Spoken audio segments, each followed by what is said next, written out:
ഇന്ത്യക്ക് ഒരു കോൺസ്റ്റിറ്റ്യൂഷൻ വേണം എന്ന ആശയം ആദ്യമായി മുന്നോട്ട് വച്ചത് 1934-ൽ എം.എൻ. റോയ് ആയിരുന്നു. ഇന്ത്യയിലെ കമ്മ്യൂണിസ്റ്റ് പ്രസ്ഥാനത്തിന്റെ ഫൗണ്ടറാകുന്നു എം.എൻ. റോയ്. ഒരു കാര്യം പ്രത്യേകം പറയാം, എം.എൻ. റോയിയും ബി.എൻ. റാവുവും മാറിപ്പോകരുത്. എം.എൻ. റോയ് എന്നത് ഇന്ത്യക്ക് ഒരു കോൺസ്റ്റിറ്റ്യൂഷൻ വേണം എന്ന ആശയം ആദ്യമായി മുന്നോട്ട് വച്ച സോഷ്യൽ റീഫോമർ ആകുന്നു.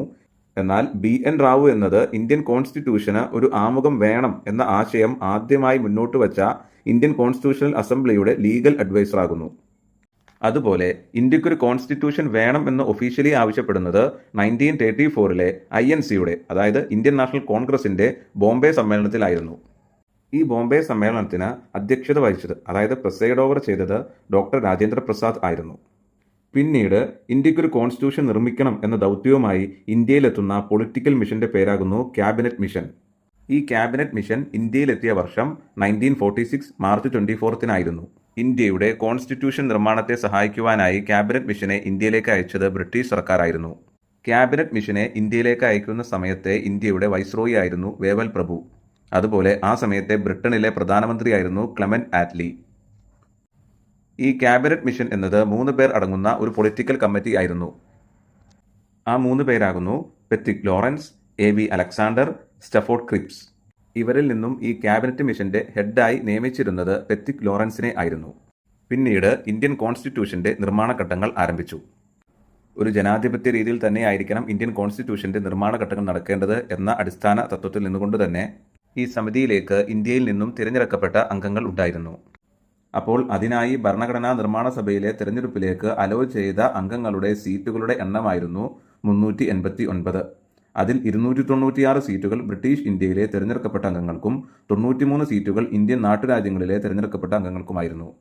ഭരണഘടനാ നിർമ്മാണ സഭയിലെ മെമ്പേഴ്സിനെ പ്രായപൂർത്തി വോട്ടവകാശത്തിന്റെ അടിസ്ഥാനത്തിലായിരിക്കണം തിരഞ്ഞെടുക്കേണ്ടത് എന്ന് ജവഹർലാൽ നെഹ്റു നിർദ്ദേശിച്ചിരുന്നു. എങ്കിലും ആ സമയത്തെ ചില പരിമിതികൾ കാരണം അത് നടപ്പിലായില്ല.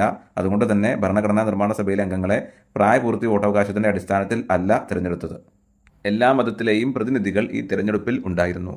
ഈ ഭരണഘടനാ നിർമ്മാണ സമിതിയുടെ, അതായത് ഈ ഒരു കോൺസ്റ്റിറ്റ്യൂവന്റ് അസംബ്ലിയുടെ ആധിപത്യം, അതായത് സുപ്രീമസി ഉണ്ടായിരുന്നത് ഇന്ത്യൻ നാഷണൽ കോൺഗ്രസിനായിരുന്നു. ദാറ്റ് ഈസ്, ഈ കോൺസ്റ്റിറ്റ്യൂവന്റ് അസംബ്ലിയുടെ സുപ്രീമസി കൈകാര്യം ചെയ്തിരുന്നത് INC, അതായത് ഇന്ത്യൻ നാഷണൽ കോൺഗ്രസ് ആയിരുന്നു.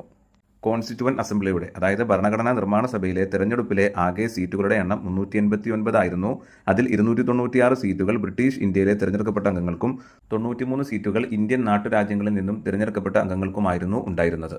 എന്നാൽ ഇന്ത്യ പാകിസ്ഥാൻ വിഭജനവുമായി ബന്ധപ്പെട്ട തർക്കങ്ങൾ ആ സമയത്ത് നടക്കുന്ന കാരണത്താൽ ഈ ഭരണഘടനാ നിർമ്മാണ സഭയിൽ ആകെ പങ്കെടുത്തത് 211 പേരായിരുന്നു.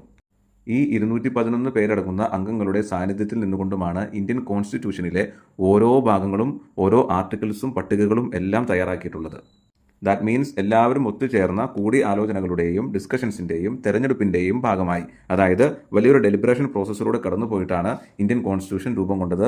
ഇന്ത്യൻ കോൺസ്റ്റിറ്റ്യൂഷൻ രൂപം കൊള്ളുവാനായിട്ട് 2 വർഷവും 11 മാസവും 18 ദിവസവുമാണ് എടുത്തത്. അതായത് 1946 ഡിസംബർ 6-നാണ് ഭരണഘടനാ നിർമ്മാണ സമിതിയുടെ രൂപീകരണം. ഈ ഭരണഘടനാ നിർമ്മാണ സമിതിയിൽ ഫസ്റ്റ് മീറ്റിംഗ് നടക്കുന്നത് 1946 ഡിസംബർ 9-നാകുന്നു. പിന്നീടങ്ങ് വന്ന് 2 വർഷവും 11 മാസവും 18 ദിവസവും നീണ്ട കൂടിയാലോചനകളുടെയും ഡിസ്കഷൻസിൻ്റെയും തെരഞ്ഞെടുപ്പിൻ്റെയും ഭാഗമായിട്ടാണ് 1949 നവംബർ 26-ന് ഇന്ത്യൻ കോൺസ്റ്റിറ്റ്യൂഷൻ അംഗീകരിക്കപ്പെടുന്നത്. അങ്ങനെ 1949 നവംബർ 26-ന് ഇന്ത്യൻ ഭരണഘടന അംഗീകരിച്ചു. നവംബർ 26 നിയമദിനമായി നമ്മൾ ആചരിക്കുന്നത്. ഇന്ത്യൻ കോൺസ്റ്റിറ്റ്യൂഷൻ നിലവിൽ വരുന്നത് 1950 ജനുവരി 26-നാകുന്നു. ഇന്ത്യൻ കോൺസ്റ്റിറ്റ്യൂഷന്റെ റിട്ടൺ ഫ്രെയിംവർക്ക് ഉണ്ടാക്കുന്നതിൻ്റെ, അതായത് ഡ്രാഫ്റ്റിംഗ് കമ്മിറ്റിയുടെ ചെയർമാനായിരുന്നു ഡോക്ടർ B.R. അംബേദ്കർ. ഡ്രാഫ്റ്റിംഗ് കമ്മിറ്റിയിൽ ചെയർമാൻ ഉൾപ്പെടെ ടോട്ടൽ 7 അംഗങ്ങൾ ഉണ്ടായിരുന്നു. 1947 ഓഗസ്റ്റ് 29-നാണ് ഡോക്ടർ B.R. അംബേദ്കർ ഇന്ത്യൻ കോൺസ്റ്റിറ്റ്യൂഷന്റെ ഡ്രാഫ്റ്റിംഗ് കമ്മിറ്റി ചെയർമാനായി ചുമതലയേൽക്കുന്നത്.